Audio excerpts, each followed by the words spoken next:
ఏమండోయ్ విన్నారా? అన్నం పరబ్రహ్మ స్వరూపం అన్నారు కదండి పెద్దలు.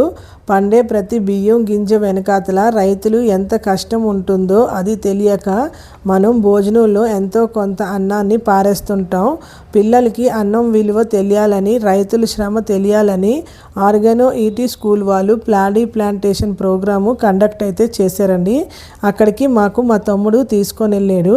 అక్కడ రైస్ కల్టివేషన్తో పాటు ఇండియా మొత్తంలో పండే రకరకాల రైస్ వెరైటీస్ లాంటి నాలెడ్జ్తో పాటు మాకు పొలంలో దిగి వరి నాటడం కూడా అవకాశం అయితే ఇచ్చారండి.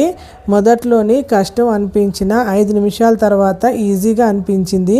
మాతో పాటు అక్కడ పొలంలో పనిచేసే వాళ్ళు జానపద పాటలు పాడుతూ చాలా ఈజీగా అయితే పని అయితే చేసేసుకున్నారండి. పిల్లలు ఫస్ట్ బురదలో దిగడానికి అస్సలు ఇష్టపడలేదు. కొంచెంసేపు తర్వాత రావడానికి కూడా అస్సలు ఇష్టపడలేదండి.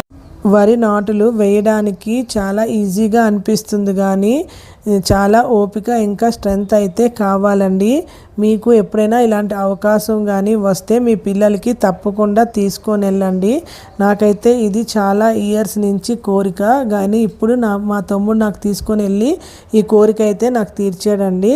నేను చాలా ఎంజాయ్ చేశాను. మీరు కూడా ఒకసారి ఇలాంటి దగ్గరికి వెళ్ళి ఎంజాయ్ చేయండి. అలాగే నా ఛానల్ని సబ్స్క్రైబ్